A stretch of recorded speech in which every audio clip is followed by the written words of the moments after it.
The chain rattled against the stone floor, before Elira Voss even looked up. "Get on your feet," the guard said, his voice flat, bored, like he had said the same words 100 times before to 100 other girls. "The king does not like to wait." Elira did not move right away. Her wrists were raw from the rope that had held them during the 3-day ride from her village, and her dress, once blue, was now the color of dust and old rain. She looked at the guard, then past him, at the black gates rising taller than any building she had ever seen. Behind those gates was a castle, carved from dark stone, its towers sharp as wolf teeth against the gray sky. "Move," the guard said again, and this time he grabbed her arm. She stood. Not because he pulled her, she told herself, because she chose to. 3 days earlier, her father had come home smelling of cheap wine and shame. He would not look at her when he spoke. He talked about debts, about a moneylender named Corwin Ash who had smiled too much and asked too little, in exchange for gold that had seemed, at the time, like a gift from heaven. Elira had watched her father's face crumble as he explained that the debt was owed not to Corwin alone, but to something larger, something with claws and a crown, the Nightfall Pack, the Lycan court. "They want a bride," her father had whispered, unable to meet her eyes. "A tribute. It settles everything." Elira had wanted to scream. Instead, she had packed a small bag with a hairbrush, a locket that had belonged to her mother, and a single knife she kept hidden in her boot. She was poor, but she was not foolish, and she was not going to arrive at a monster's door with empty hands. Now, walking through the gates of Nightfall Castle, she understood for the first time just how small her knife truly was, against walls this thick, guards this many, and a king whose name alone made grown men lower their voices. The courtyard smelled of pine and something else, something wild and warm, like fur after rain. Wolves, she realized. Real wolves. Some walking on 4 legs, some standing tall on 2, wearing armor, and watching her with eyes that glowed faintly gold in the shade of the towers. She kept her chin lifted. She would not let them see her shake. They led her through a long hall lined with torches, then through 2 enormous doors that groaned open like the mouth of some ancient beast. Inside was a throne room, bigger than her entire village square, with a ceiling so high it disappeared into shadow, and on the throne, waiting, sat the king. Cade Thornwolf did not look like the stories described him. She had expected a monster, something with fangs bared and claws out, snarling at the world. Instead, she saw a man, broad-shouldered and still as stone, with dark hair pushed back from a face that might have been carved by the same hands that built the castle. His eyes, though, were not a man's eyes. They were gold, bright as a struck match, and when they landed on her, something in the room seemed to grow colder. "So," he said, his voice low and even, "this is what Corwin Ash sends me this season." The guard beside her pushed her forward. She stumbled, caught herself, and did not fall. She would not fall. "A tribute bride," the guard announced, "from the mountain village of Aldrin Hollow, Elira Voss, daughter of Tomas Voss." Cade rose from his throne. He was taller standing than she had guessed, and when he stepped down from the dais, the whole room seemed to hold its breath, as though every guard and every servant had learned long ago not to make a sound while their king walked. He circled her once, slow, the way a wolf studies something it has not decided whether to trust or to swallow whole. Elira stood still, but her eyes followed him, refusing to drop to the floor, as she had seen the other servants do the moment he passed near them. She said nothing at all. She only watched him with the same careful, unblinking attention he gave her. "You are not kneeling," Cade said finally, stopping in front of her. "No," Elira answered. "I am not." A murmur rippled through the guards along the walls. Somewhere behind her, she heard the sharp intake of breath from a woman near the doors, as though even the walls of this castle had rules about how a tribute bride was supposed to behave, and Elira had already broken the first one. Cade tilted his head, studying her the way one might study a locked door that refused to open with the usual key.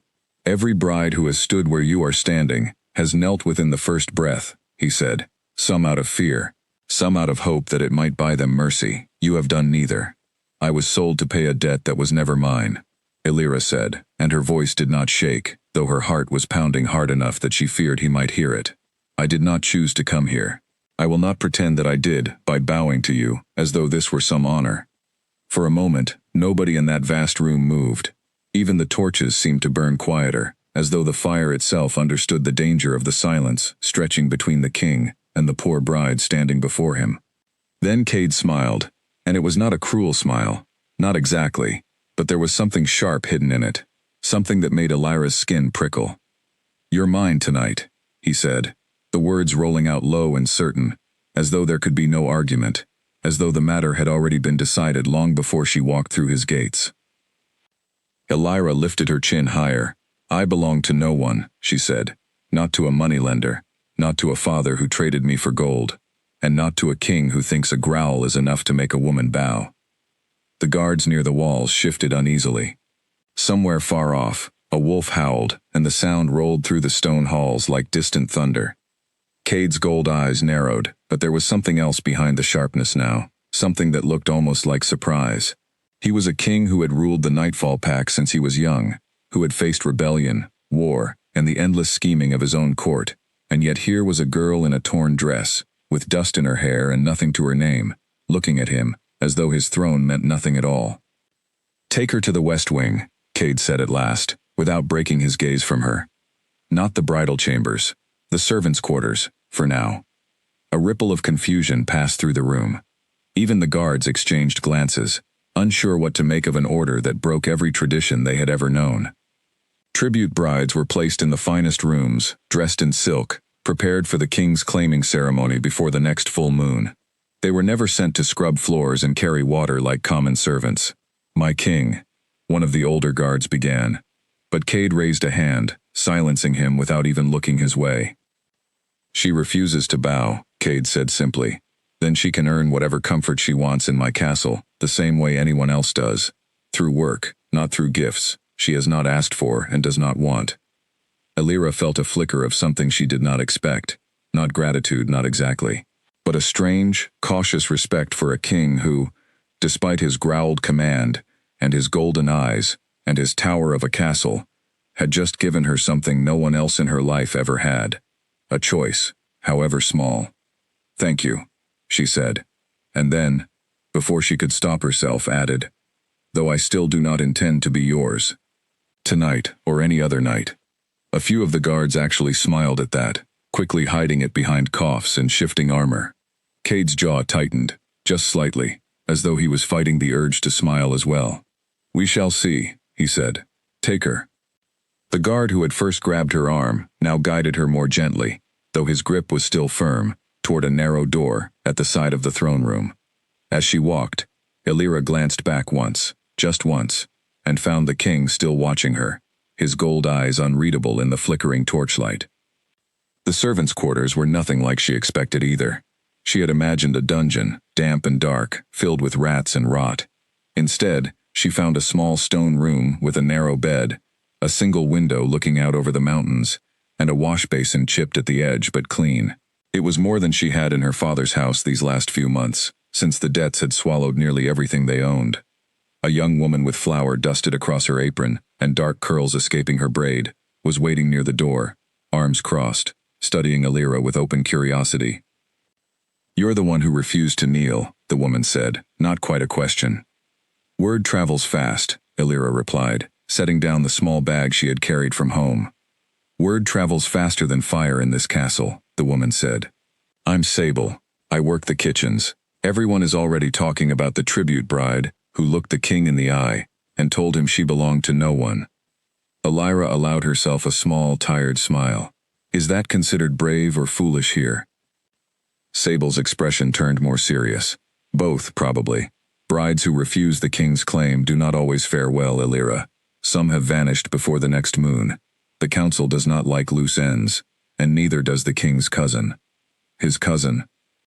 "Draven," Sable said, lowering her voice, as though the name itself might summon trouble. "He has wanted the throne longer than anyone can remember. If the king fails to properly claim a bride before the next full moon, ancient pack law says the throne could pass to Draven instead. That is why every tribute bride before you accepted the claiming quickly. It was safer that way, for them, and for the king." Elira sat on the edge of the narrow bed, suddenly feeling the exhaustion of the last 3 days settle heavy in her bones. "And if I never accept it, Sable did not answer right away. She simply looked at Elira with something between worry and admiration, then finally said, "Then I suppose we will both find out what happens when a king's temper meets a bride's stubborn heart." Outside the small window, the mountains stood dark against a darker sky, and somewhere far below in the castle, a wolf howled again, long and low, as though even the pack itself was waiting to see what the poor bride who refused to bow would do next. Elira lay back on the narrow bed, staring up at the stone ceiling, and made herself a quiet promise. Whatever happened in this castle, whatever the king wanted, whatever his growled words had meant, she would not lose herself here. She had been sold once. She would not be owned twice. Sleep came slowly, filled with golden eyes and cold stone halls, and the strange, unshakable feeling that her story in Nightfall Castle had only just begun. Morning came with the sound of boots outside her door, sharp and quick against the stone floor. Elira sat up fast, heart pounding, before she remembered where she was. Not home. Not her father's small house with its leaking roof. Nightfall Castle. The door opened without a knock. A tall man with a scar cutting through one eyebrow stepped inside, arms crossed, studying her the way a butcher studies meat, before deciding which cut to take first. "You're the one causing trouble," he said. "I'm Roan, beta of this pack, and the man who has to clean up whatever mess you make today." "I have not made any mess yet," Elira said, swinging her legs off the bed. "Give me time." Roan's mouth twitched, almost a smile, though his eyes stayed sharp. "The king wants you working in the East Gardens today. Something about earning your keep, since you refuse the comfort every other bride has accepted without question." "Good," Elira said. "I would rather pull weeds than sit in silk waiting to be claimed like a prize hen." Roan studied her a moment longer, then shook his head slowly, as though genuinely puzzled by what he was looking at. "You do understand what you are refusing, don't you? The claiming bond is not just tradition. It offers protection, strength. A bride who accepts it becomes untouchable within these walls, guarded by the king's own power. A bride who refuses it stays exactly as fragile as she looked the day she walked through our gates." "Then I suppose I will stay fragile," Elira said, "until I decide otherwise." Roan let out a short laugh, more surprised than amused, and gestured for her to follow him out into the hall. The East Gardens turned out to be nothing like the wild mountain slopes she had grown up around. Here, the plants grew in careful rows, silver-leafed herbs beside deep purple flowers that seemed to glow faintly, even in daylight, all of it tended by quiet servants who barely looked up as she passed. Roan handed her a pair of worn gloves and a small trowel, then left her with a final warning. "Watch yourself in this castle, seamstress. Not every wolf here shares the king's patience." Elira knelt in the soil, working the trowel through the dark earth, grateful for something to do with her hands that did not involve thinking about golden eyes or growled words. The work was simple, familiar even, though the plants themselves were strange, some humming faintly beneath her fingers, as though alive with more than roots and leaves.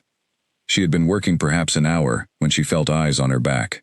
She turned, expecting Roan, and instead found Cade standing at the edge of the garden path, arms crossed, watching her with an expression she could not read. "You are supposed to be resting," he said, "not laboring in my gardens like a common servant." "You gave the order yourself," Elira reminded him, sitting back on her heels. "Servants' quarters, servants' work. I assumed the two came together." Something flickered across his face, gone before she could name it.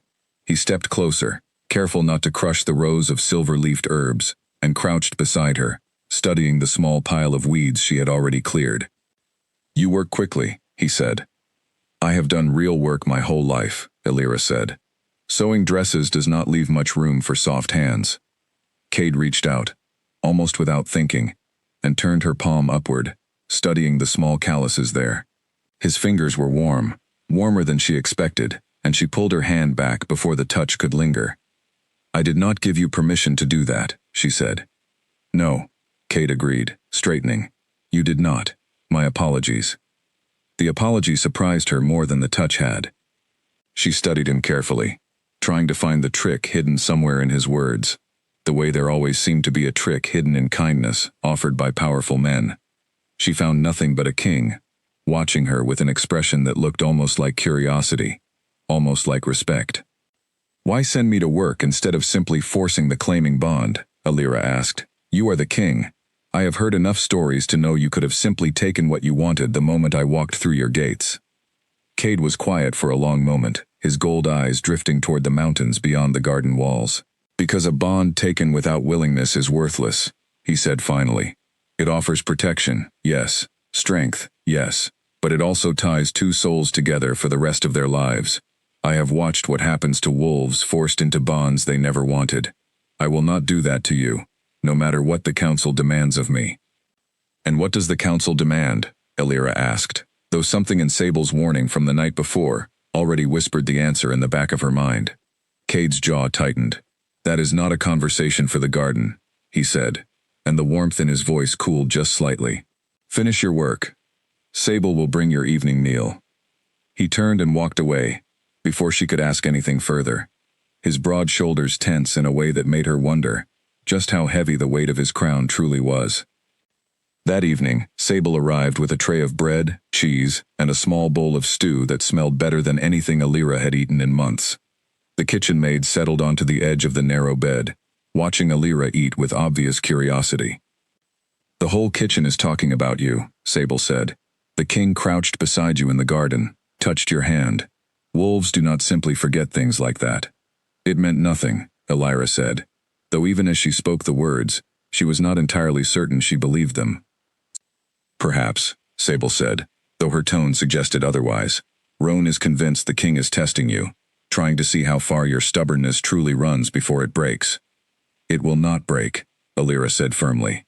Sable smiled, a little sadly. That is exactly what worries some of us. Draven has spies in every corner of this castle, Alira.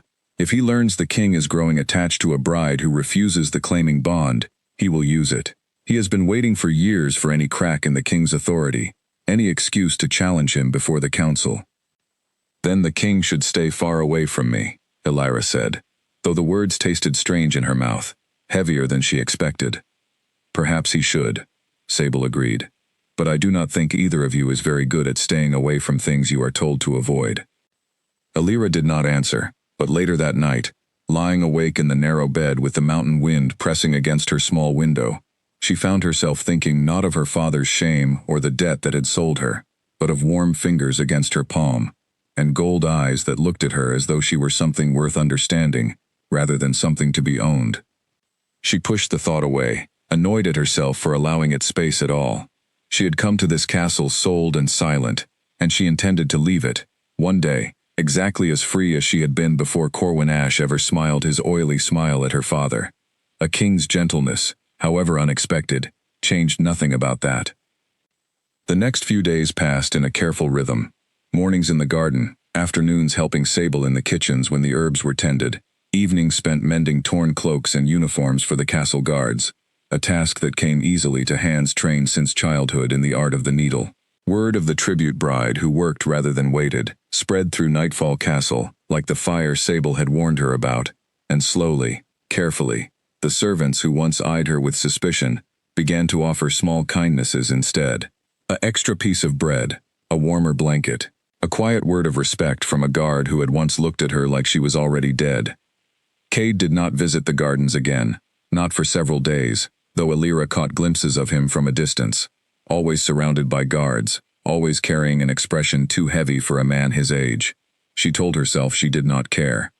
She told herself often enough that she almost believed it.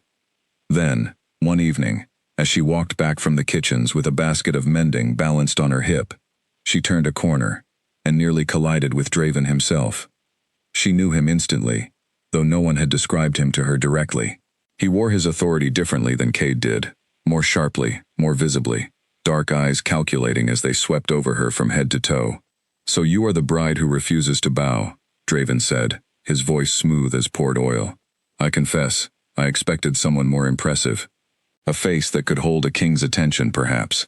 Instead, I find a seamstress with dirt beneath her fingernails. I did not realize impressing you was part of my duties here, Alira said, refusing to step back despite every instinct urging her to. Draven's smile widened, cold and thin. No, he said, but it might have been wiser to try. My cousin is a sentimental fool, Alira Voss. He believes kindness can replace strength. I do not share his weakness. When I sit on that throne, and I will sit on that throne, you would do well to remember which of us showed you courtesy first." He walked away before she could respond, leaving her standing in the corridor with her basket of mending and a cold feeling settling deep in her stomach, the unmistakable sense that whatever quiet peace she had begun to find in Nightfall Castle was about to be tested far sooner than she had hoped. The days that followed Draven's warning felt heavier, as though the whole castle had noticed the shift in the air and was holding its breath along with Illyra. She kept to her routine, the garden in the mornings, the kitchens in the afternoons, the mending in the evenings, but now she watched every shadow a little more closely, listened to every footstep in the corridor with a little more care. Sable noticed the change immediately. "You have that look," the kitchen maid said one morning, kneading dough with quick, practiced hands. "The look of someone who has met Draven. He introduced himself in the west corridor 2 nights ago," Illyra admitted. "He was not kind." "Draven is never kind," Sable said. "Kindness is not useful to him. He collects information instead, the way a magpie collects anything that shines." "What did he say to you?" Illyra hesitated before repeating the conversation, watching Sable's face grow more troubled with every word. When she finished, the kitchen maid set down her dough entirely and wiped her hands on her apron, her earlier ease replaced by something more serious. "You must be careful," Sable said. "Draven does not make idle conversation. If he sought you out directly, it means he already sees you as a piece worth moving on his board. That is dangerous, Illyra, whether you accept the king's claim or not." "What would he do?" Illyra asked. "Truly, beyond words in a corridor." Sable glanced toward the kitchen doorway, checking that no one else stood within hearing, before lowering her voice further. "There have been whispers for years about brides who displeased the council, somehow vanishing before the full moon. Officially, they are said to have fled, too frightened of the claiming bond to remain. Unofficially, some of the older servants believe Draven arranged those disappearances himself, clearing the path so the king would fail his deadline and lose the throne by ancient law." The words settled over Illyra like cold water. She had known, in some vague sense, that refusing the claiming bond carried risk. Hearing it spoken so plainly, in Sable's careful voice, made the danger feel suddenly, terribly real. "Why has no one told the king?" Illyra asked. "Some believe he already suspects," Sable said. "But suspicion is not proof, and Draven is careful. He has never been caught with blood on his hands, only convenient timing on his side." That night, Illyra found it difficult to sleep. She lay awake listening to the wind pressing against her window, imagining shadows moving where none truly were, until finally, unable to bear the stillness any longer, she rose, wrapped a shawl around her shoulders, and slipped out into the corridor. She told herself she only wanted air.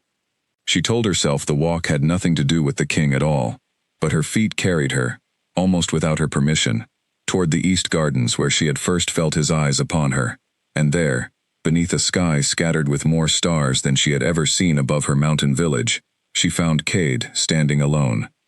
He did not turn immediately, though she was certain he had heard her approach. Lycan senses, she had learned from Sable, made silence nearly impossible around wolves who did not wish to be surprised. "You should be sleeping," Cade said finally, his voice quieter than she had heard it before, stripped of the authority he wore like armor in the throne room. "So should you," Illyra replied, coming to stand a respectful distance from him.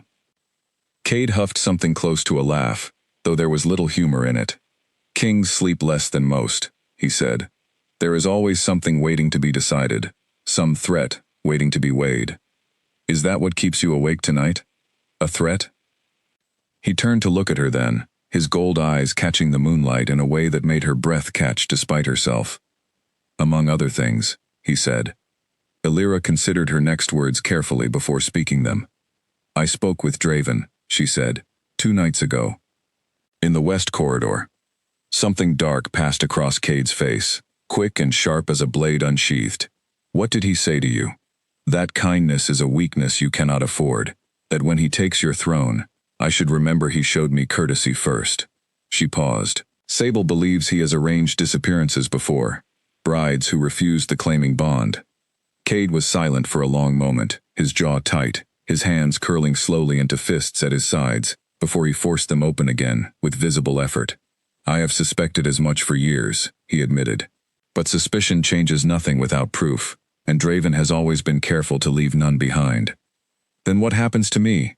Elira asked, and for the first time since arriving at Nightfall Castle, she allowed the fear beneath her stubborn pride to show plainly in her voice. Cade stepped closer, close enough that she could feel the warmth radiating from him despite the cool night air. Nothing, he said, low and certain, happens to you. Not while I still hold this throne, and not while I have breath left to stop it. That is a promise you may not be able to keep, Elira said. You said yourself, kings cannot always act on suspicion alone. No, Cade agreed. But I can double the guards along the west wing. I can ensure Sable never leaves your side without another set of eyes watching in her place. I can make certain Draven understands, without a single word spoken directly, that any harm coming to you would be answered swiftly and without mercy. Elira studied him, searching for the trick she still half expected to find, hidden somewhere in his concern, and found, once again, only sincerity staring back at her. Why? She asked quietly. I have refused your claim. I have refused your throne, your crown, everything you offered the moment I arrived. Why protect someone who wants nothing from you? Cade's expression softened into something almost vulnerable, a rare crack in the composed authority he wore so carefully. Because you are the first person to walk into my castle and see me, not the crown, not the throne, not the power everyone else wants a piece of. You saw a man growling an order he did not truly believe in, and you called it exactly what it was. That is rarer than you know, Elira. Rarer perhaps than I realized until you arrived. The words settled between them, warm and dangerous, and for a moment, Elira forgot entirely about Draven, about debts, about the careful distance she had promised herself she would maintain. She forgot until the moment passed, until the cold mountain wind reminded her exactly where she stood, and exactly what accepting warmth from this man might cost her in the long run. I should return to my room, she said, stepping back. Cade nodded, though something in his gold eyes suggested he understood the retreat for exactly what it was. Sleep well, Elira Voss, he said. I will make certain nothing disturbs your rest tonight. She walked back through the quiet corridors alone, her heart pounding in a way that had nothing to do with fear of Draven at all, and everything to do with the unwelcome, undeniable warmth still lingering beneath her ribs from a king's carefully spoken words. The following morning, true to his promise, Elira noticed the change immediately. 2 additional guards now stood watch near the servants' quarters, their eyes sharp and alert in a way the previous rotation had never quite managed. Sable arrived with breakfast, accompanied by a young guard named Bram, who introduced himself simply as her new shadow for the coming days. The king's orders, Bram explained, standing a respectful distance away while Elira ate. You are not to walk the corridors alone until further notice. And if I refuse this protection the same way I refused his claim? Elira asked, though there was less bite in the question than she intended. Bram allowed himself a small smile. Then I imagine the king will simply assign a 3rd guard to watch the 2 of us arguing about it. He is rather stubborn, our king, when he has decided something matters. Elira found herself smiling despite everything, a small, reluctant curve of her lips that she quickly hid behind her cup of tea. Stubborn indeed, she thought. Perhaps stubbornness was not so terrible a trait to share with a king, after all, so long as neither of them allowed it to become something more dangerous than simple protection. But as the day wore on, and she caught sight of Draven watching her from a distant balcony, his dark eyes calculating and cold even from that distance, Elira understood with growing certainty that whatever quiet understanding had begun to grow between herself and the king in the moonlit garden, it had not gone unnoticed by the one person in Nightfall Castle most determined to see it fail. 3 weeks passed in careful, watchful rhythm, and Elira slowly began to understand the true shape of the cage she lived within, one built not of iron bars but of politics, ancient laws, and a council that watched every move made within Nightfall Castle's walls with sharp, unforgiving eyes. It was Roan who first told her about the council meeting scheduled for the following week, though he seemed reluctant to share the details, pausing several times mid-sentence, as though weighing how much truth she could safely carry. The elders grow impatient, he admitted finally, as they walked together through the training yard, where he oversaw the younger guards each afternoon. Nearly a month has passed since you arrived, and still no claiming bond has been formed. Tradition allows some flexibility, but not endless flexibility. The full moon after next, marks the outer edge of what ancient law permits. And if the bond is not formed by then, Illyra asked, though she suspected she already knew the answer. Then the throne passes to the next eligible heir, Roan said quietly. Draven. Illyra absorbed this information with a calm she did not entirely feel inside. The king has not mentioned any of this to me directly. He would not, Roan said. Cade carries burdens quietly, Illyra. He believes it unfair to place the weight of a kingdom's law upon shoulders that never asked to bear a crown's responsibilities. But the council will not share his restraint. They have summoned him to appear before them in 5 days, and I suspect, though I have not been told directly, that you will be summoned as well. The summons came 2 days later, delivered by a stern-faced messenger who informed Illyra she was expected in the council chamber at midday, dressed appropriately, prepared to answer whatever questions the elders chose to ask. Sable helped her prepare that morning, brushing out her hair with far more care than the simple braids Illyra usually wore for garden work, though no amount of careful brushing could disguise the plain, worn fabric of her only remaining dress. They will judge you for your poverty, Sable warned, tying off the final braid. Do not let it shame you. Poverty is not the same as weakness, whatever the council believes. I know exactly what I am, Illyra said, studying her reflection in the small, cracked mirror Sable held for her. A seamstress sold to pay her father's debts. I will not pretend otherwise, no matter how many wolves in fine robes stare down their noses at me today. The council chamber proved even grander than the throne room. Circular in shape, with seats rising in tiers around a central floor where, Illyra assumed, she was meant to stand and be studied like livestock at auction. 7 elders occupied the highest tier, their robes marked with silver embroidery, denoting rank and lineage older than anything Illyra's small village could claim. Cade sat among them, though his seat was set slightly apart, marking him as king, rather than simply another voice among equals. Draven, she noticed immediately, occupied a seat near the elders as well, his expression carefully arranged into something almost like concern, though his dark eyes glittered with poorly hidden satisfaction as she entered. Illyra Voss, the eldest council member said, a woman with silver hair and eyes so pale they seemed almost colorless. You stand accused of no crime, but the council requires understanding of your continued refusal to accept the king's claiming bond. Nearly a month has passed. Explain yourself. Illyra lifted her chin, refusing to let her voice shake, despite the weight of 7 pairs of ancient, judging eyes upon her. I was brought to this castle to settle a debt I did not create, she said. I was given no choice in coming here. I will not pretend a bond formed under such circumstances would be anything other than another form of the same theft already committed against me. A ripple of murmurs passed through the tiered seats. The eldest council member's pale eyes narrowed slightly. The claiming bond is no mere transaction, girl. It offers protection few could hope to earn through any other means. Protection I did not ask for, Illyra replied. In exchange for a bond I would then be trapped within for the remainder of my life. Forgive me if I wish to consider such an arrangement carefully, rather than accept it out of fear alone. Fear, Draven interjected smoothly, rising slightly from his seat, or perhaps simple stubbornness, unwilling to recognize a good arrangement when it stands directly before her. I have found, Illyra said, turning to face him directly, that those most eager to call another's careful consideration mere stubbornness are usually the ones most inconvenienced by patience. A few of the younger council members exchanged glances, something close to amusement flickering briefly across otherwise stern faces. Draven's jaw tightened, though he said nothing further, sinking back into his seat with poorly disguised irritation. The eldest council member studied Illyra for a long, silent moment, before turning her pale gaze toward Cade. And you, my king, what say you regarding this delay?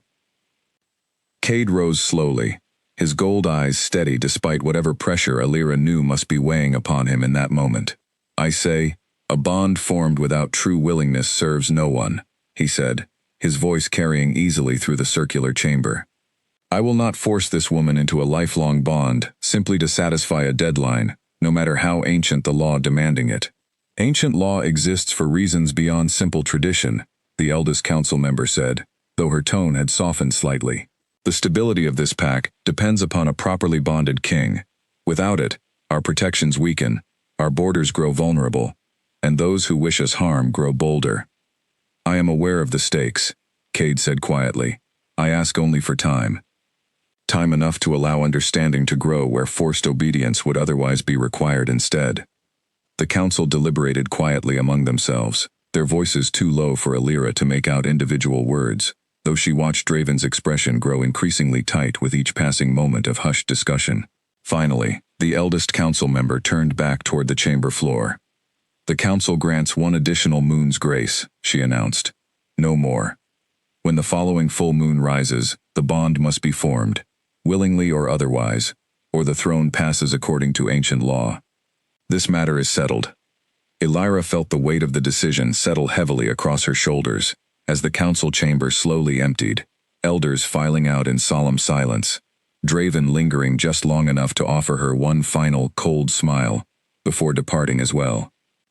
Cade found her afterward in the empty chamber, the weight of the council's decision visible in the tired set of his shoulders. I am sorry, he said quietly. I had hoped to shield you from all of this longer than I managed. You cannot shield me from truth forever, Alira said. I would rather know exactly what stands before me than continue working in ignorance of the danger closing in. A moon, Cade said. That is all the time remaining, before I must either claim you properly, or watch Draven claim everything I have worked to protect instead. And if I still refuse when that moon arrives, Alira asked quietly. Cade's gold eyes met hers, steady, despite the exhaustion clearly weighing upon him. Then I will accept whatever comes, he said. I told you once already, Alira. I will not force this bond upon you, whatever the cost to myself. The sincerity in his voice unsettled her more deeply than any threat Draven could have offered. She studied him carefully, searching for some hidden ambition, some careful manipulation designed to soften her resolve, and found, as she always did with this particular king, only quiet, stubborn honesty staring back at her instead. A moon, she repeated softly, testing the weight of the words. Then I suppose we both have a great deal of thinking left to do before it arrives. The garden had become, over the following days, the one place Alira allowed herself to think clearly, away from watching eyes and whispered warnings. She knelt among the silver-leafed herbs each morning, hands moving through familiar motions, while her mind wrestled with the impossible choice pressing closer with every sunrise. It was there, 3 days after the council meeting, that Sable found her, breathless and pale, her usual easy manner replaced by something close to panic. Alira, she said, dropping to her knees beside the garden bed without care for the soil staining her apron. There has been an attempt, on your life. The trowel slipped from Alira's fingers. What happened? The tea, Sable said, her hands trembling as she spoke. The evening tea brought to your room last night. One of the younger kitchen girls, Wren, noticed the leaves looked wrong before she served it. Some kind of poison, mixed among the usual blend. She brought it to me instead of serving it, thank the moon for her sharp eyes. But Alira, someone in this castle wanted you dead before you ever woke this morning. Alira felt the blood drain from her face, the garden around her suddenly feeling far less safe than it had only moments before. Draven, she said, though it was hardly a question. We cannot prove it, Sable said, not yet. But who else would benefit so directly from your death? Without a bride to claim, the king's deadline becomes impossible to meet honestly. The throne would pass to Draven regardless of any promises Cade made before the council. Word reached Cade within the hour, and Alira had never seen him so openly furious, his gold eyes burning with something closer to the wolf beneath his skin than the composed king she had come to know. He arrived in the garden with Roan close behind, both men radiating a tension that made even the guards along the walls step back respectfully. Show me, Cade demanded, and Sable led them to the kitchens where the poisoned tea leaves still sat, carefully preserved as evidence, in a small clay dish.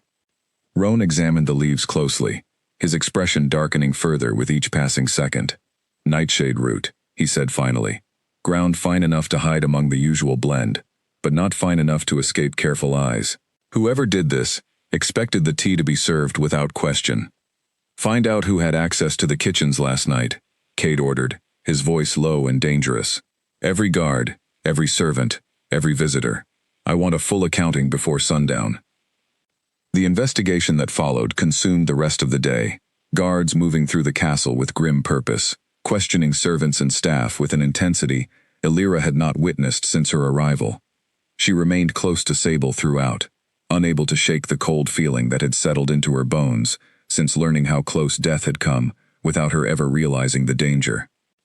It was near evening when Roan finally reported back to Cade, finding him in the throne room where he had remained the entire day, too restless to sit upon his own throne, pacing instead before the empty seats where the council had judged Illyra only days earlier. A serving girl, Roan reported grimly, new to the castle these past 2 weeks. She has vanished entirely, along with any trace of who might have paid her to act. Draven, Cade said, the name coming out more growl than word. We cannot prove it, Roan said carefully. The girl is gone. Whatever connection existed between her and Draven, if any connection exists at all, has vanished along with her. Cade's fists clenched at his sides, and for a moment, Illyra, watching from the doorway where she had followed against Sable's careful warnings, saw something shift beneath his skin, a ripple of barely restrained power that made the torches along the walls flicker, as though responding to a force greater than simple wind. Cade, she said softly, stepping into the room despite every instinct urging caution. He turned toward her, his gold eyes bright with barely leashed fury, and for one heartbeat, Illyra saw not the careful king who had crouched beside her in the garden weeks ago, but the wolf beneath, powerful and dangerous, and entirely capable of the violence his crown demanded he restrain. You should not be here, he said, though his voice had softened slightly at the sight of her. I am the one who was nearly poisoned, Illyra replied. I think I have earned the right to hear how the investigation proceeds. Cade studied her for a long moment before nodding slowly, some of the tension easing from his shoulders, though not entirely. Someone tried to kill you, he said. Under my protection, within my own walls. I failed you. You did not fail me, Illyra said. Sable's kitchen girl caught the poison before it ever reached my lips. Whatever protection you provided worked exactly as intended. It should never have come close enough to require testing at all, Cade said, his voice rough with something that sounded almost like grief. Roan cleared his throat quietly. My king, if I may, perhaps it would be wise to move Illyra somewhere more heavily guarded. The bridal chambers, perhaps, where additional protections have always been maintained for tribute brides. Illyra opened her mouth to object on principle, the same stubborn pride that had refused every comfort since her arrival, rising automatically to the surface. But something in Cade's exhausted, worried expression made the words die before she could speak them. I will move, she said instead, surprising herself as much as anyone else in the room. Not because tradition demands it, because I would rather live stubborn than die proud. A flicker of something like relief passed across Cade's face, quickly hidden behind his usual careful composure. Thank you, he said quietly. The bridal chambers, when Illyra finally saw them that evening, proved far grander than anything she had imagined. Rich tapestries lining stone walls, a bed large enough for 4 people, windows overlooking the mountains from a height that made the world beyond the castle look impossibly small and distant. Guards now stood watch not only outside her door, but along the entire corridor leading toward it, their numbers doubled again since the poisoning attempt. Cade found her there later that night, standing at the window, watching moonlight paint silver across the distant peaks. He hesitated in the doorway, as though uncertain of his welcome, before finally stepping inside. I wanted to make certain you were settling in safely, he said. As safely as anyone can settle, after learning someone wished them dead only hours earlier, Illyra replied, though there was less bite in her words than exhaustion. Cade crossed the room slowly, coming to stand beside her at the window, close enough that she could feel the warmth radiating from him, despite the cool night air pressing against the glass. I meant what I said earlier, he told her quietly. I failed to protect you as I promised. I do not intend to fail again.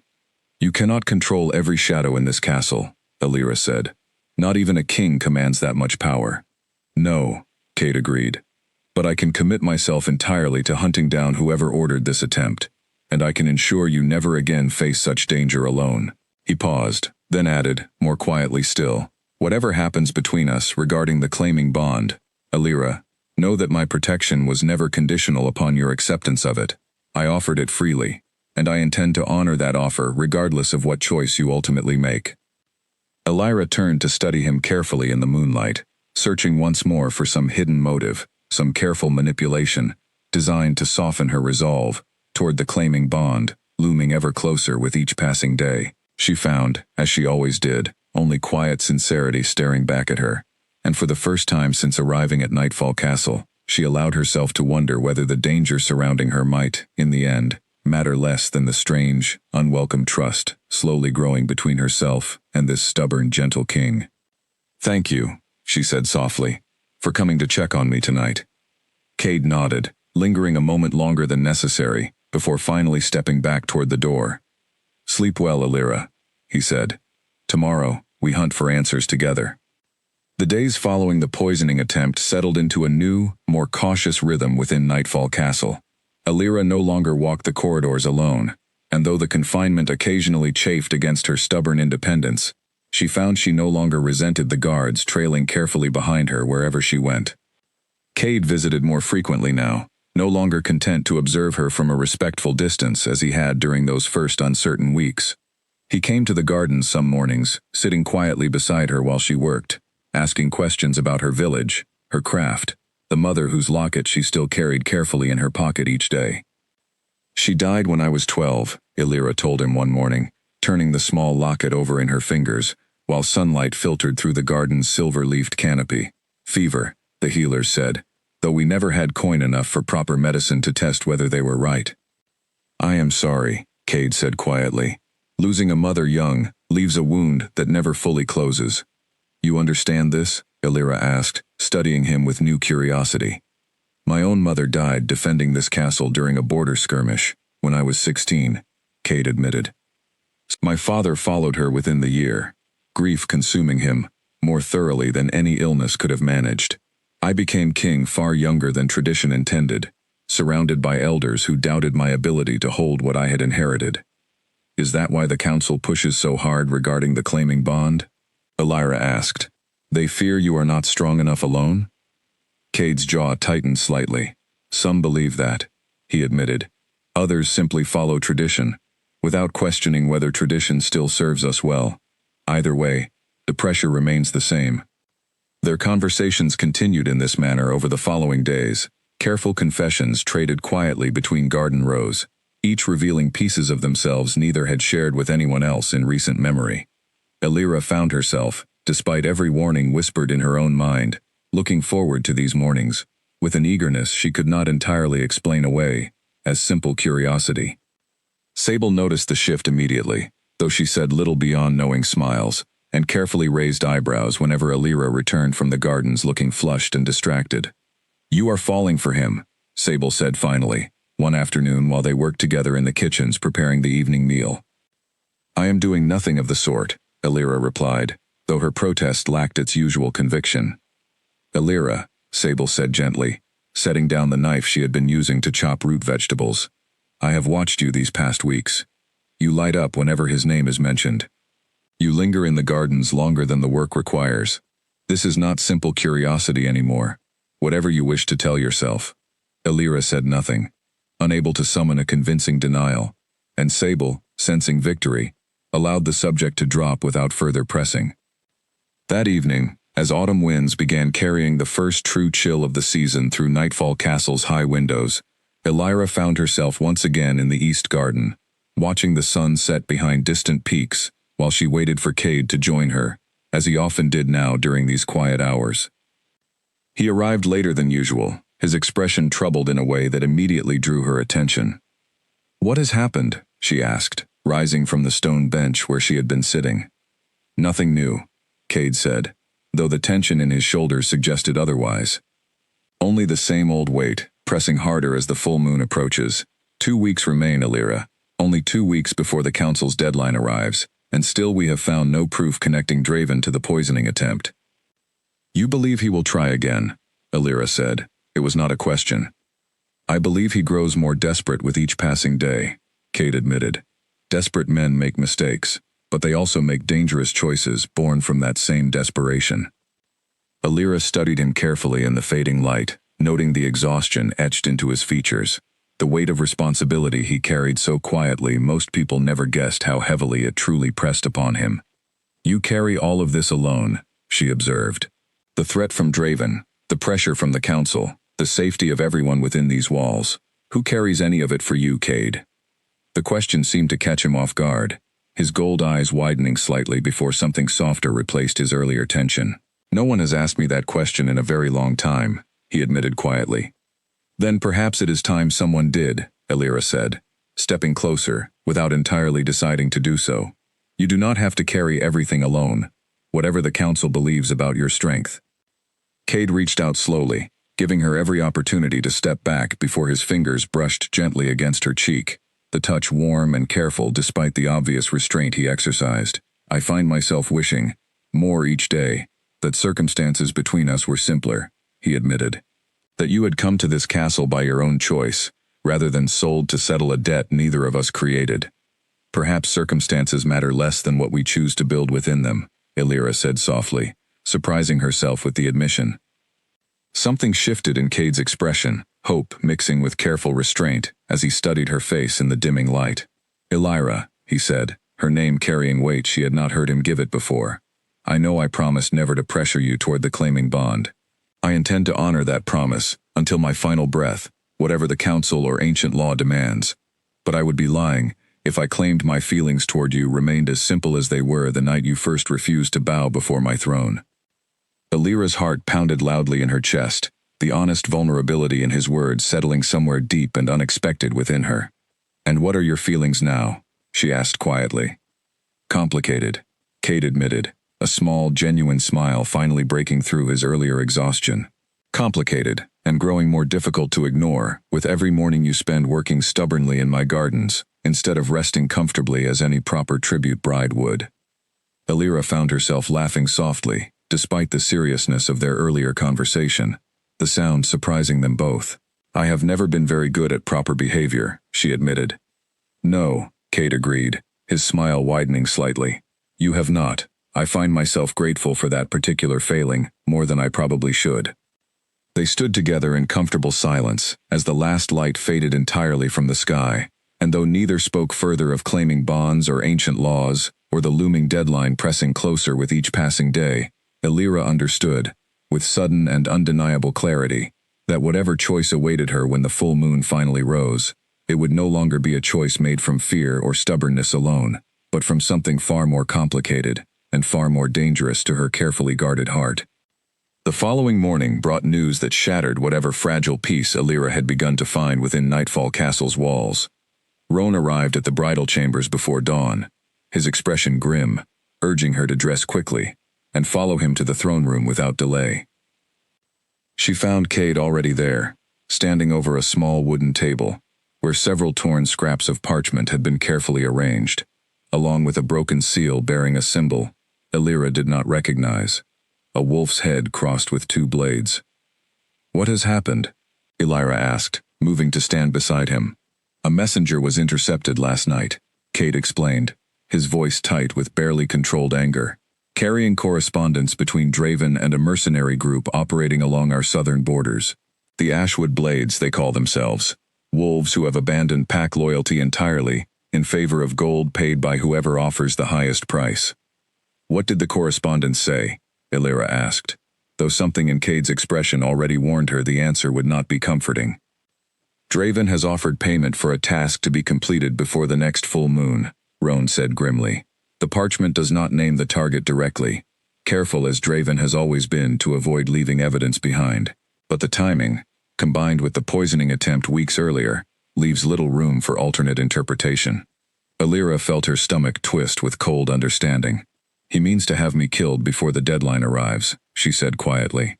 "If I die before the claiming bond forms, Cade fails the council's requirement, regardless of his intentions, and the throne passes to Draven, exactly as ancient law demands." "We do not know this for certain," Cade said, though his tone lacked real conviction. "We know enough," Elira replied. "Cade, we cannot simply wait for confirmation while mercenaries close in from the south." Cade's gold eyes met hers, filled with a fierce protectiveness that sent an unexpected warmth through her chest, despite the danger surrounding them. "I will not allow harm to reach you," he said. "I am doubling the border patrols immediately, and I will personally lead the search for any Ashwood Blades attempting to enter our territory." "And if they succeed despite every precaution?" Elira asked. "Cade, I have spent these past weeks refusing the claiming bond out of pride, out of fear of losing myself to a life I never chose. But pride matters little against mercenaries hired to end my life entirely. Cade studied her carefully, understanding dawning slowly across his features. Illyra, what are you saying? I am saying, Illyra said, her voice steadier than she expected, that perhaps it is time I stopped viewing this bond as something forced upon me, and started considering what it might offer instead.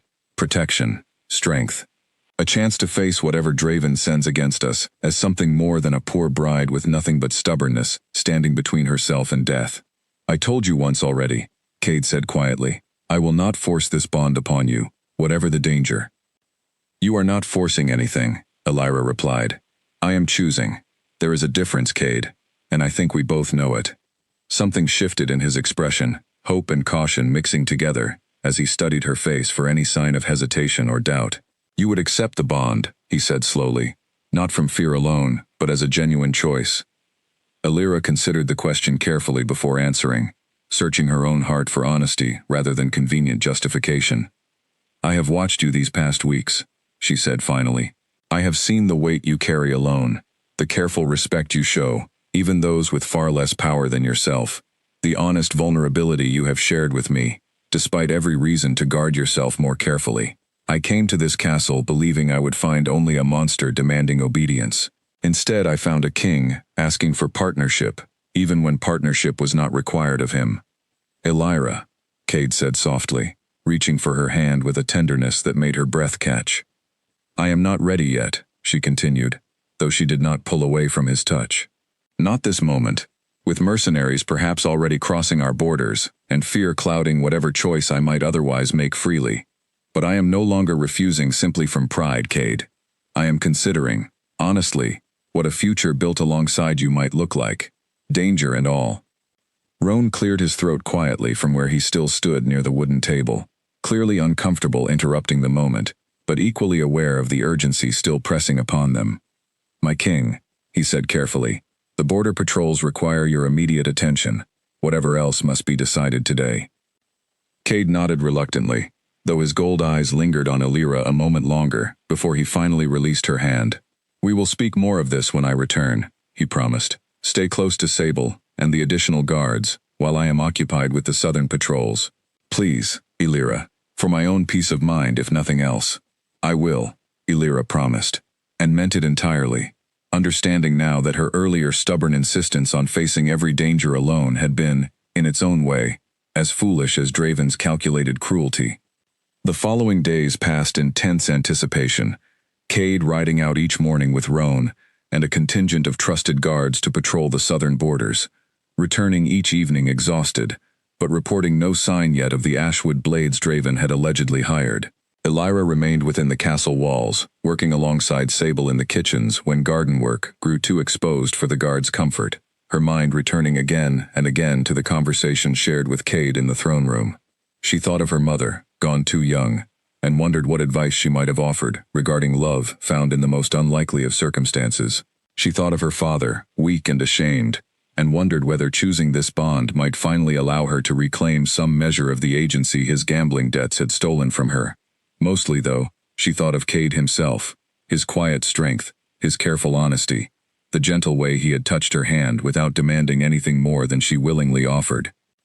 By the time Cade returned from the 5th day of border patrols, exhausted and travel-worn but otherwise unharmed, Illyra had made her decision, though she chose to keep it private a while longer, wanting to be certain her heart truly aligned with her carefully reasoned conclusions, before speaking the words aloud that would change everything between them forever. Any sign of the mercenaries? She asked, meeting him in the courtyard as he dismounted his weary horse. None yet, Cade admitted, though that offers little comfort. Mercenaries paid well enough can be patient when patience serves their purpose. Then we will simply have to be more patient still, Illyra said, and more prepared, whenever they finally choose to make their move.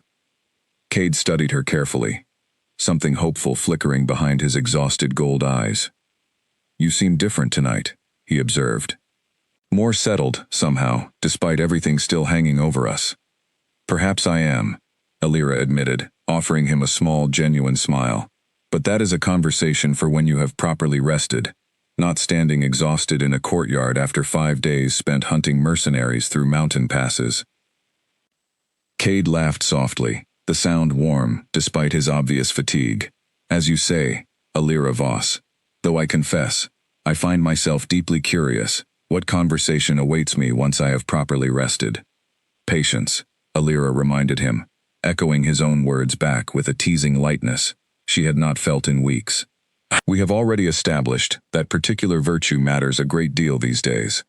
The attack came 6 days later, not from the south, as everyone had expected, but from within the castle walls themselves, proving once again that Draven's patience for schemes far outlasted his patience for honest confrontation. Alira had been walking with Sable through the covered walkway connecting the kitchens to the main hall, when 3 men in dark cloaks emerged suddenly from a side passage, moving with the coordinated speed of trained fighters rather than common thieves. Sable screamed a warning, even as the first man lunged forward, and Alira's hand moved instinctively toward the small knife she still kept hidden in her boot, the same knife she had carried since leaving her father's house all those weeks ago. The guards assigned to her, Bram among them, reacted almost instantly, intercepting the attackers before they could close the remaining distance, steel ringing against steel, as the narrow walkway erupted into sudden violence. Alira pulled Sable back against the stone wall, her knife drawn and ready despite knowing how poorly it would fare against trained mercenaries, watching with her heart pounding as Bram and the other guards fought to hold the line.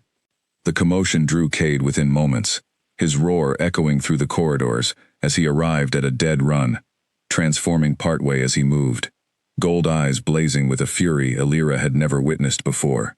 He tore through the remaining distance between himself and the attackers with terrifying speed, and though Alira forced herself to watch rather than turn away, the sheer power radiating from him in that moment left her breathless with a complicated mixture of fear and awe. The fight ended quickly once Cade joined it, 2 of the 3 attackers subdued and restrained within moments, the third fleeing back through the side passage before Roan, arriving close behind Cade, cut off his escape entirely. When the chaos finally settled, Bram nursing a shallow cut along his forearm but otherwise unharmed, the 2 captured attackers bound and kneeling before the king's furious gaze. Alira found herself shaking, the adrenaline that had carried her through the encounter, finally draining away to leave pure reaction in its place. Cade turned toward her immediately, closing the distance between them in 3 long strides, his hands cupping her face with a gentleness that contrasted sharply against the barely restrained fury still radiating from him. "Are you harmed?" he asked, his voice rough with emotion. "I am well," Alira managed, though her voice shook slightly. "Sable pulled me back before they could reach us. Bram and the others held the line." Cade's gold eyes swept over her carefully, checking for any sign of injury despite her reassurance, before finally pulling her into an embrace that felt, in that moment, like the only solid thing remaining, in a world that had suddenly tilted sideways. Alira allowed herself to lean into it, her earlier stubborn independence forgotten entirely, in favor of simple, "I should never have allowed you to walk even this short distance, without heavier guard," Cade said quietly, his voice still rough. "This is the 3rd attempt against your life within a single season. I will not risk a 4th. Behind them, Roan had begun questioning the captured attackers, his voice low and threatening, in a way that promised swift, thorough answers, regardless of their initial reluctance to speak. Within the hour, confirmation arrived exactly as everyone had already suspected. Draven had hired the men directly, promising payment far beyond what honest mercenary work typically commanded, specifically for the task of ensuring Alira Voss never lived to see the full moon that would determine the fate of Nightfall's throne. "We have him now," Roan said grimly, reporting the confession to Cade later that evening in the throne room. 2 captured attackers, both willing to testify before the full council regarding Draven's direct involvement. This is proof enough to bring formal charges. "Then we bring them," Cade said, his voice carrying a cold finality that left no room for argument. "Draven has hidden behind careful timing and convenient absence of evidence for the last time. Tomorrow, we present this proof before the council, and we let ancient law finally turn against the one person who has abused it most thoroughly." Alira, seated nearby wrapped in a warm blanket Sable had insisted upon after the day's ordeal, watched the exhausted determination settle across Cade's features, and felt something solidify within her own heart as well. Whatever fear had lingered regarding the claiming bond, whatever careful hesitation had kept her from fully committing to the choice she had already quietly made days earlier, dissolved entirely in the face of watching this man fight so fiercely to protect her, again and again, without ever once demanding anything in return beyond her own genuine willingness. "Cade," she said softly, once Roan had departed to arrange the formal presentation of evidence before the council. "I am ready." He turned to look at her, understanding immediately what she meant despite the simplicity of her words. "Elira," he said carefully, "you do not need to decide anything tonight, especially not after everything you have endured today." "I am not deciding from fear," Elira said, rising from her seat and crossing the room to stand before him.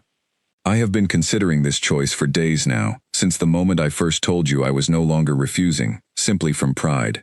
Today only confirmed what my heart had already settled upon. I want to accept the claiming bond, Cade. Not because ancient law demands it, and not because Draven's cruelty has left me frightened enough to seek protection at any cost. I want to accept it because I have watched you fight for me, protect me, and offer me honesty and respect I never expected to find within these castle walls. I want to build whatever future comes next, together with you, rather than apart." Cade's gold eyes searched her face carefully, looking for any trace of doubt or hesitation, and finding, at last, only certainty staring back at him. "Are you entirely certain?" he asked quietly. "Entirely," Elira confirmed. "Though I suspect the actual ceremony might need to wait until Draven has been properly dealt with before the council.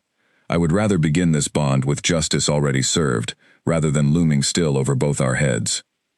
Cade laughed softly, relief and joy mixing together across his exhausted features. "A fair condition," he agreed, reaching out to take her hands in his. "Justice first, then the ceremony. I believe I can manage to be patient a little while longer, Elira Voss, especially now that I finally know what awaits on the other side of that patience." The council chamber filled to capacity the following morning. Word of the failed attack, spreading through Nightfall Castle, faster than any messenger could have carried it deliberately. Elira stood beside Cade at the center of the circular floor. Roan positioned nearby, with the two captured attackers held firmly between armed guards, their earlier confessions recorded carefully by a council scribe. Draven arrived late, his expression carefully composed into polite concern, though Elira noticed the slight tightness around his eyes that suggested he already understood, somehow, that his careful schemes had finally unraveled, beyond any hope of smooth recovery. "My king," the eldest council member began, her pale eyes moving between Cade, Elira, and the restrained attackers with obvious curiosity. "You requested this urgent session. Explain what has occurred." Cade stepped forward, his voice carrying clearly through the chamber's careful acoustics. "Yesterday, 3 armed men attacked Elira Voss within these very castle walls, the third assault against her life since her arrival at nightfall. 2 of the 3 attackers were captured and have provided full confession regarding who commissioned this attempt." A murmur swept through the assembled council as Roan stepped forward, presenting the written confessions along with the intercepted correspondence discovered days earlier.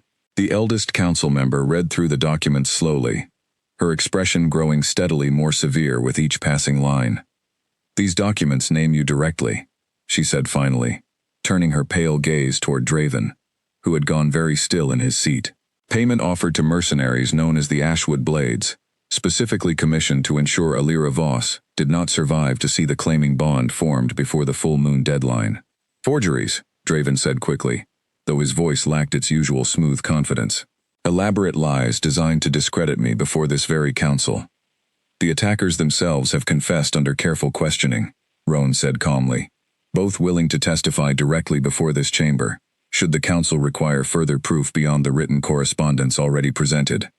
One of the captured attackers, prompted forward by his guard, repeated his confession clearly before the assembled council, naming Draven directly, describing the payment offered, the timing demanded, the specific instructions to ensure the attack appeared unconnected to any single source. By the time he finished speaking, the chamber had fallen entirely silent, 7 pairs of ancient eyes fixed upon Draven, with expressions ranging from disbelief to cold, dawning fury. "This is treachery of the highest order," the eldest council member said finally, her voice carrying a weight that made even Draven flinch slightly where he sat. Conspiring against the life of a tribute bride, manipulating ancient law through violence rather than honest patience, betraying the very traditions you claim to champion. Draven Thornwolf, you stand before this council, condemned by your own hired hands. Draven rose from his seat, his careful mask finally slipping entirely, to reveal the cold ambition beneath. The throne should have been mine years ago, he said, his voice sharp with long simmering resentment. Cade rules through sentiment and weakness, coddling a poor seamstress while our borders grow vulnerable and our traditions crumble around us. I did what was necessary to secure a stronger future for this pack, nothing more. You attempted murder, Cade said, his voice cold and final, against a woman who came to this castle, already stripped of every choice life should have afforded her. Whatever grievances you carry against my rule, Draven, they do not excuse what you have done. The council deliberated only briefly before rendering their judgment, stripping Draven of his position, his lands, and any future claim to Nightfall's throne, banishing him from pack territory, entirely under threat of severe consequence should he ever attempt return.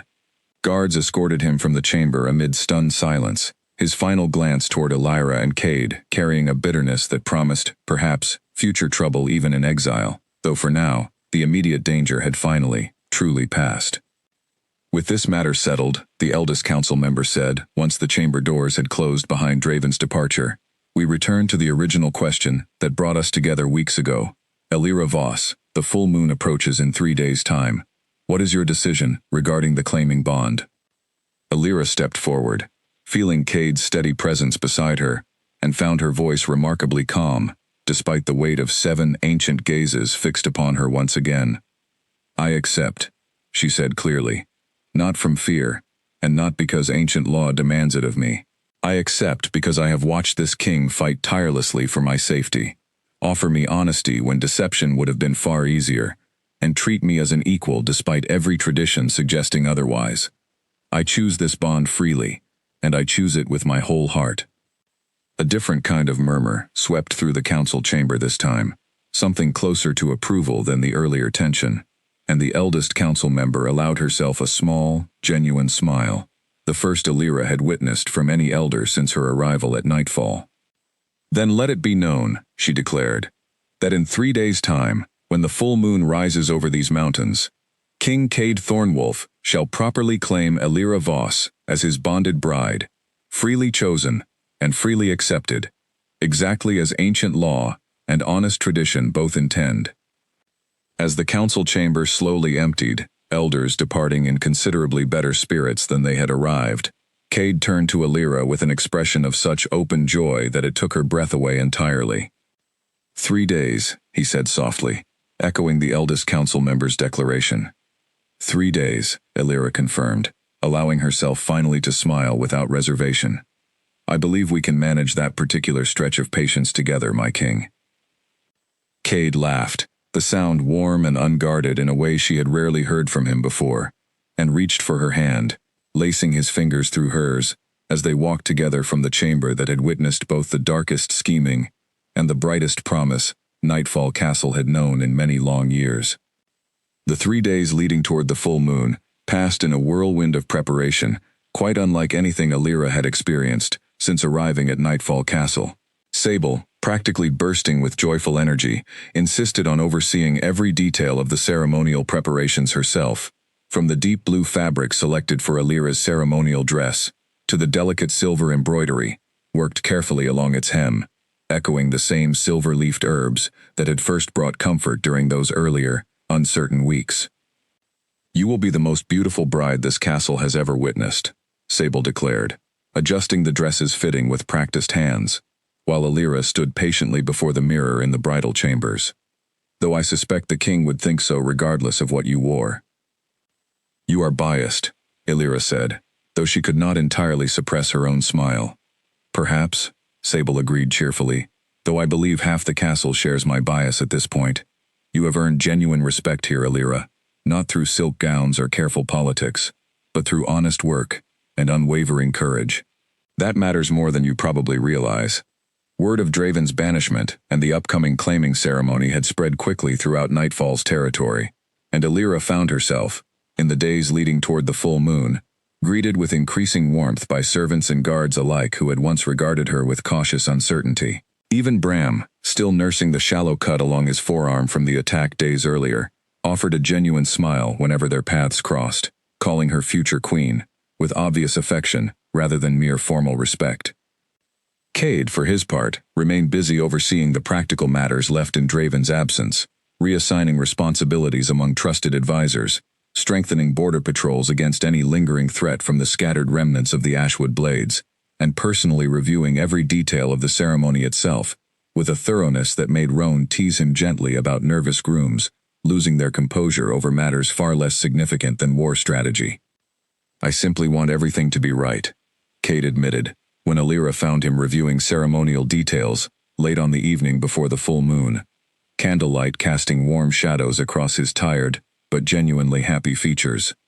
"You deserve a ceremony worthy of everything you have endured to reach this point. I would be equally happy standing before you in my old blue dress, dust and all," Alira said, settling beside him at the small table covered in scrolls, detailing ceremonial protocol. "What matters is the bond itself, Cade, not the decoration surrounding it." "Perhaps," Cade said, reaching for her hand across the table, "but allow me this small indulgence regardless. I have waited my entire life, it seems, without realizing it, for someone who would see me clearly, rather than simply seeing my crown. I intend to celebrate that discovery properly."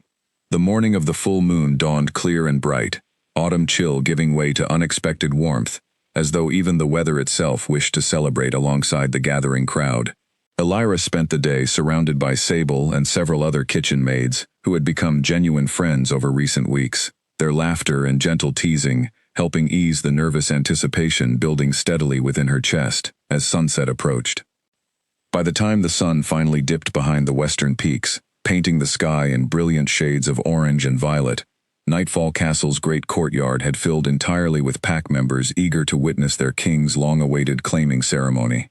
Torches lined the courtyard's edges, and a raised dais had been constructed at its center, simple but elegant, exactly as Alira had requested when Cade insisted on consulting her preferences rather than dictating tradition alone.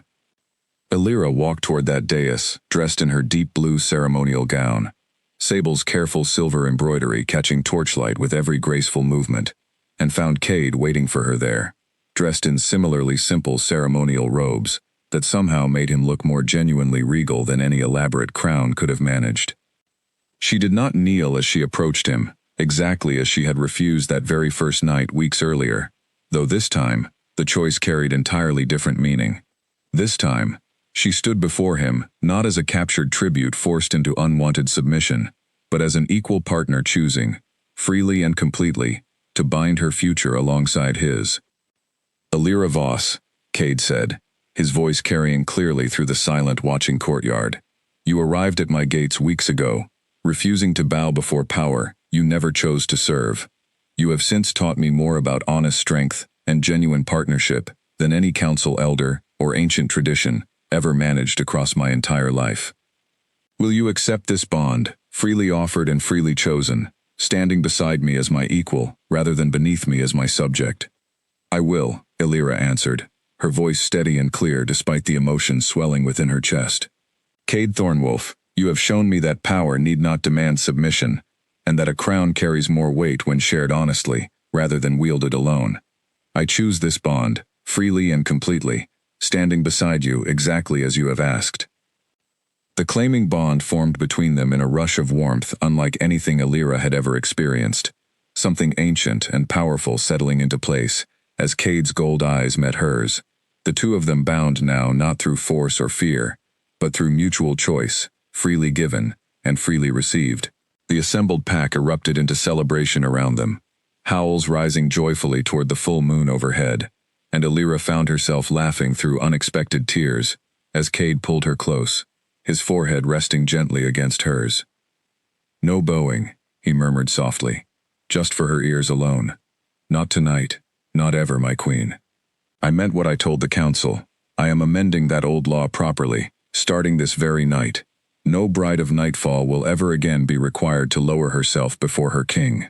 "Good," Elira whispered back, smiling against his lips, as he leaned down to kiss her properly for the first time, sealing their bond before the entire watching pack. Because I never intended to start now. Around them, the celebration continued long into the night, laughter and music, and the warm scent of festival fires filling Nightfall Castle's courtyard with a joy it had not known in many long years. Sable danced with Bram near the edges of the crowd. Roan raised a celebratory toast that made even the stoic Beta laugh freely for once, and somewhere far beyond the castle walls, wherever Draven had fled in his bitter exile, his schemes and ambitions mattered not at all against the simple, unshakable truth now settled firmly at Nightfall's heart. A poor bride had arrived at a king's gates refusing to bow, and in refusing, had taught an entire kingdom what true partnership actually meant. Elira Voss, now truly Queen of Nightfall, stood beside her king beneath the bright watching moon, and understood, with complete and joyful certainty, that whatever challenges still awaited them in the years ahead, they would face every single one of them exactly as equals, standing tall together, never bowing, never broken, always choosing each other freely, one honest day at a time.